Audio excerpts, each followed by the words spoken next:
Hi, so I'm Rhonwen, a planner at Karmarama, and I'm just going to talk you through the presentation that I gave in 2019, back in the olden days, to the judges then.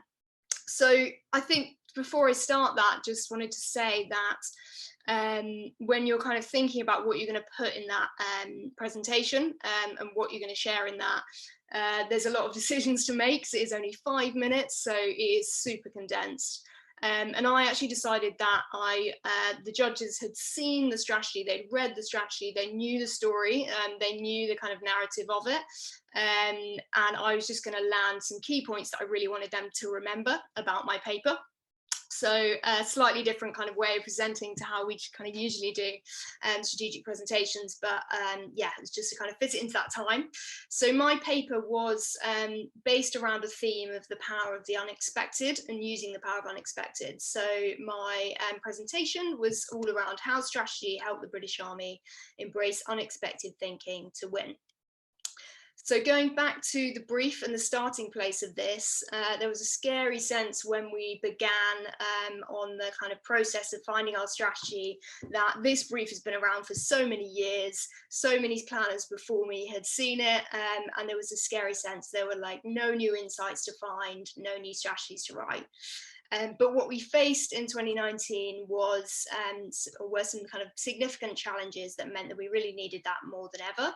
We had a recruitment market that was booming, that meant that there were loads of other options available for our audience in terms of jobs that they could have. And we also were in a time where there wasn't any kind of obvious activity going on for the army. It was peacetime. Many of the audience didn't know what the army were doing, and then didn't know what the army could offer them as a result. And on top of those, we also had the compounding factor that we had higher targets to reach for recruitment, but no extra budget to meet them. So we did need this kind of new thinking that was going to fuel us to a new place and kind of help us overcome that.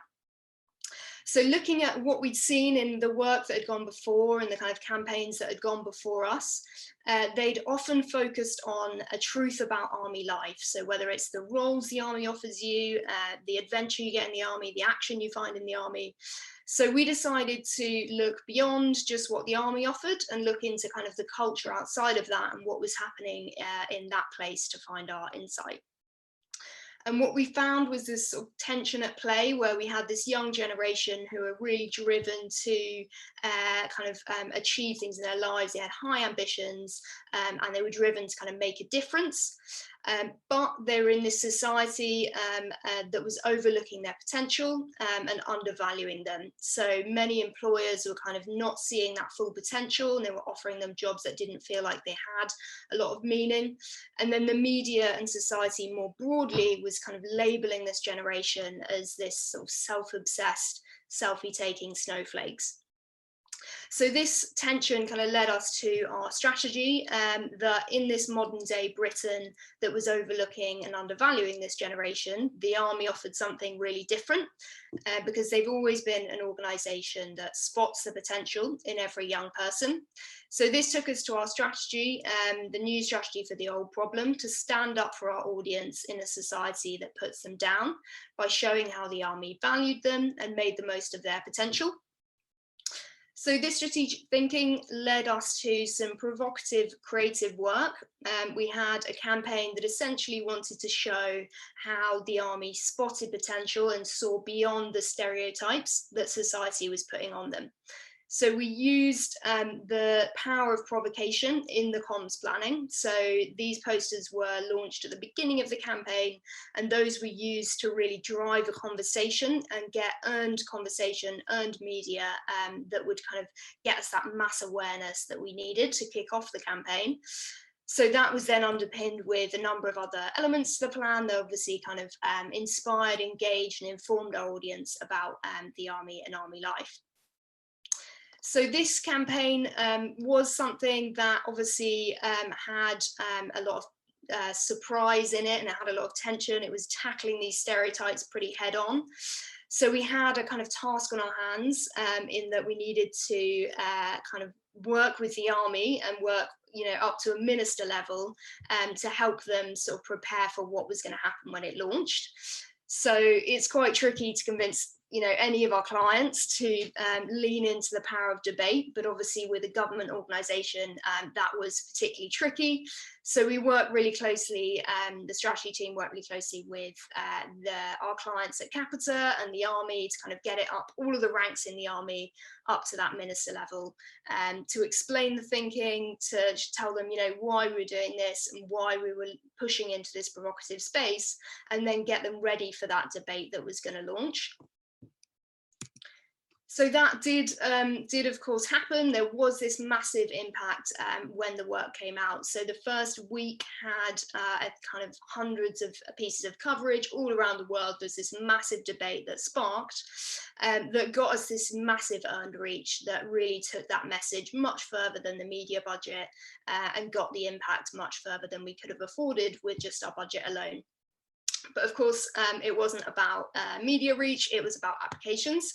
And what we saw was this uplift in applications after a month. That was a 71% increase year on year after that first month. And then the first quarter of the year being the kind of busiest recruitment quarter that had been seen in the history of the Capita and Army contract. So this kind of underlined for us the power of using this unexpected thinking to get results and to drive impact. So that was pretty much what I shared with the judges back in 2019. So slightly different way of doing a kind of strategic presentation. It was more just summing up the points that I thought were important for them to remember.